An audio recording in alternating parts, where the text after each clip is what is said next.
Subscribe करें हमारे YouTube channel साधना gold को और पाएं वीडियोस सबसे पहले। बेल आइकन दबाना ना भूलें। तो मोक्ष, मोह का क्षय इति मोक्षः। मोह, मोक्ष को अगर हम संधि विच्छेद करेंगे तो मोह का क्षय इति मोक्ष। तो आपका प्रश्न है कि मोक्ष कैसे प्राप्त हो? बहुत सारी यात्रा करनी पड़ेगी, बहुत सारे ग्रंथ पढ़ने पड़ेंगे, बहुत सारे मंदिर जाने पड़ेंगे, बहुत सारे तीर्थ करने पड़ेंगे। क्षमा कीजिए, वो एक अलग पार्ट है, ये एक अलग पार्ट है। अगर आप निस्वार्थ भाव से सिर्फ इस एक शब्द पर फोकस करें, मोक्ष मतलब मोह का क्षय। अभी शुरुआत में मैंने आपसे कहा कि जो व्यक्ति जो काम छोड़ता है अगले जन्म में उसे वही काम करना है। मान लीजिए एक बूढ़ी मैया गेहूं छान रही है, गेहूं को साफ कर रही है सूप में। एक सूप में एक बूढ़ी मैया गेहूं को साफ कर रही हैं। तो साफ करते करते जयराम जी की हो गई। तो धर्म कहता है कि जो बचे हुए गेहूं हैं वो आपको अगले जन्म में साफ करने पड़ेंगे। ये धर्म का सिद्धांत है और ये हमारा साइंस है। आप देखिए कितनी बारीक बात है यहां पर। तो हम जो कर रहे हैं वो अपने बचे हुए कार्यों को कर रहे हैं। तो अब बात यह है कि बचा हुआ कार्य होगा तो नेक्स्ट जन्म आपका होगा। अगर आपके पास बचे हुए कार्य हैं तो definitely you have to give another time for that, और आपको करना पड़ेगा। लेकिन अगर काम पूरे हो जाए तो मुक्त हो गए ना हम कामों से। बस बात इतनी सी समझने की है। वो जो मुड़ी भैया गेहूं छोड़ चुकी थी, जिसकी देह शांत हो चुकी थी, उसका जो नेक्स्ट जन्म हो रहा है, जिसको गेहूं पूरे करने हैं, साफ करने हैं, शेष गेहूं, उसी संदर्भ में हम मोक्ष को समझें कि it's a matter of practice. ये आपकी प्रैक्टिस के ऊपर निर्भर कर रहा है कि आपको मोक्ष मिले कि नहीं मिले।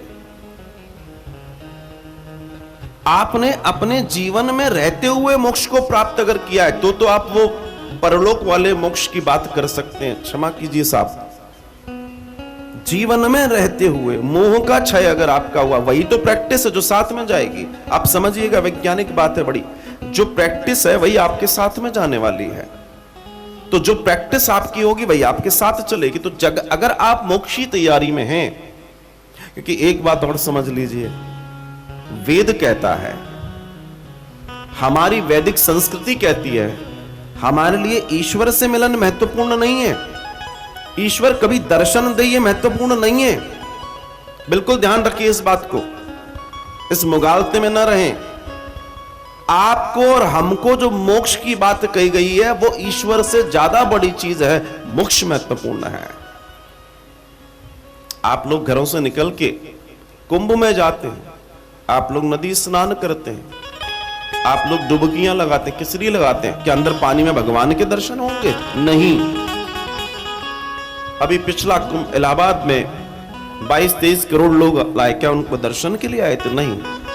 हमारा जो धर्म कहता है, इन सब से हम मोक्ष की प्राप्ति, वो डुबकी मोक्ष के लिए है, वो डुबकी नारायण के दर्शन के लिए नहीं है। तो हिंदू धर्म में भगवान को पाना ज्यादा बड़ा कार्य नहीं माना गया, मोक्ष को पाना बड़ा माना गया है।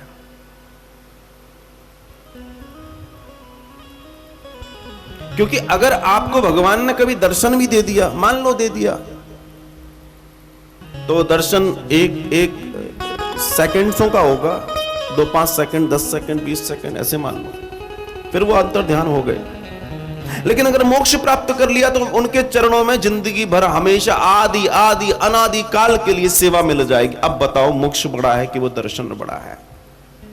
मोक्ष मिल गया तो वापस शरीर नहीं मिलेगा, और फिर आप कहां जाएंगे? सीधे ठाकुर जी के चरणों में, या तो वैकुंठ होंगे, या जो भी लोक आपने, जो भी आपके इष्ट देवता, सारी चीजें हैं।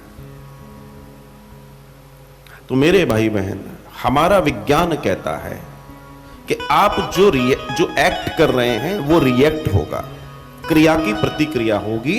तो आप अगर अभी जो जीवन जी रहे हैं उसमें धीमे धीमे मोह का क्षय करना शुरू कर दें,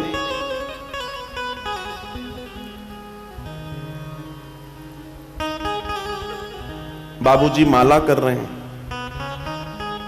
सुंदर माला, बहु बढ़िया सुंदर तरीके से चाय बनाकर लाई। बड़ी एज हो गई है और बढ़िया माला की, उन्होंने कहा ला बेटा चाय पिला, चाय पिलाई। और जैसे ही चाय पी तुरंत नीचे रख दिया। बोला बेटा क्या चाय बनाई है, कोई स्वाद ही नहीं है आज चाय में। मोक्ष नहीं मिल सकता, क्योंकि अगर तुम आज भी चाय और मसालों के स्वाद में डूबे पड़े हो तो मोक्ष बहुत बड़ी चीज है। दुनिया में अगर जीतना है तो सबसे पहले अपनी इस जीव रूपी इंद्रिय को, जीवा को, रसेंद्रिय को जीती है। दुनिया की सबसे खतरनाक इंद्रिय है ये। आज दुनिया में जितनी डॉक्टरों की दुकानें चल रही हैं ना, वो सिर्फ आपकी जीव की वजह से चल रही है। इसको सब चाहिए महाराज। और ये आपको, ये देखो एक इसकी हरकतें देखो आप कैसी हैं। इसको सब चाहिए, इसको आप सब देते हो, फिर ये बीमार भी करती है और ये डॉक्टर के यहां भी ले जाती है। ये ज्यादा मचल जाए तो किसी को उल्टा सीधा बोल देती है, तो वहां से फिर लड़ाइयां शुरू हो जाती हैं। ये जीव है। तो अगर आपको वास्तव में मेरा ऐसा समझना है, मैं बहुत ज्यादा, लेकिन अगर व्यासपीठ पर ये विचार गोविंद दे रहे हैं तो मेरा ऐसा समझना है, अगर आपको मोक्ष के मार्ग पर जाना है तो सबसे पहले अपनी रसेंद्रिय, अपने स्वाद पर कंट्रोल कीजिए। सबसे पहले अपने जीव पर कंट्रोल करें। जैसा मिल जाए भगवान का प्रसाद वैसा पाइए। हो सकता है शुरू में तकलीफ, बाद में पता ही नहीं पड़ेगा क्या आया राम क्या गया राम। और जो व्यक्ति इस जीवन को जीना सीख जाए, आप समझ लेना कि वो अपने रास्ते पर चल पड़ा। जो रास्ता ये एक सद गई तो बाकी चार भी सद जाएंगे। साधना आ गया।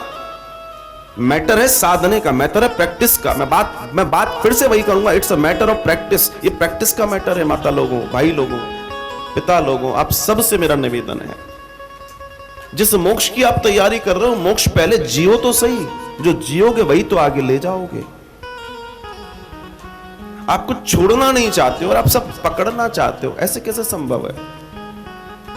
भगवान श्री कृष्ण के पास अर्जुन खड़े हैं। अर्जुन से भगवान कहते हैं आज मैं तुझे मेरे विराट रूप के दर्शन कराऊंगा। अर्जुन कहते हैं कराओ कराओ। भगवान कहते हैं कराऊंगा तो सही, पहले अपने रथ से नीचे आ। रथ मतलब सत्ता, रथ मतलब शक्ति, रथ मतलब वैभव। पहले तो ये छोड़। अर्जुन नीचे उतरते हैं। अब दिखाओ। बोला अभी नहीं दिखाऊंगा।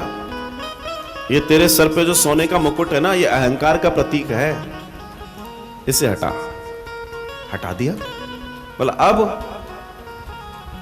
बोला तेरे कंधे पर टंगे हुए ये तरकश और तेरे तीर तेरी शक्ति दिखा रहे हैं, इसको भी हटा।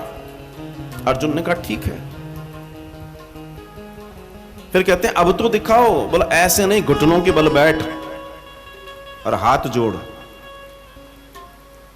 न्यूट्रल कर दिया, बिल्कुल शून्य कर दिया अर्जुन को। और जब शून्य हुए अर्जुन तो सामने विराट खड़ा था। सामने विराट खड़ा था। बात यही है। और उस विराट को दो लोगों ने देखा। जिस गीता को आप देखते हो, उस गीता और उस विराट को देखने वाले दो लोग थे। और इन दोनों की एक खूबसूरती है। गीता को धृतराष्ट्र का सारथी संजय भी सुन रहा है और देख रहा है, और वहां कृष्ण के सारथी गीता को सुना रहे हैं। ये दोनों ही सारथी हैं, लेकिन एक सारथी कृष्ण रूपी सारथी ये बात मानकर अर्जुन जीवन को जी जाता है, और एक संजय रूपी सारथी की बात न मान के धृतराष्ट्र अवनति की ओर चला जाता है। दोनों ही देख रहे हैं। पूरे युद्ध को, पूरी गीता को किसने देखा? संजय ने लाइव देखा। लाइव ही तो देखा ना, उस समय की टेक्नोलॉजी। आज भी आप लाइव देख रहे हैं, इट्स अ टेक्नोलॉजी। तो दृष्टा कौन है? वहां दो दृष्टा हैं, एक अर्जुन है, एक संजय है। लेकिन एक के जीवन में अंतर आ गया, एक वहीं के वहीं पड़ा रहा। तो जीवन को जीने का तरीका थोड़ा सा बदलिए। जो है वो ठीक है।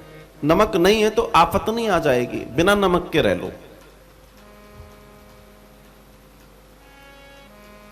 क्या प्रॉब्लम है? और तुम अगर अपने स्वादों को नहीं जीत पाए तो किस यात्रा पर निकल पड़े हो? किसको बेवकूफ बना रहे हो? फिर तो यही कहूंगा मैं। भगवान श्री कृष्ण सुदामा जी को मिलते हैं तो उनको उन सुदामा को मिले जो सुदामा जितेंद्रिय थे, उनको मिले। तो सबसे पहले निश्चय कीजिए कि हम इस पर विजय पाएं, तब जीवन है, तब आनंद है।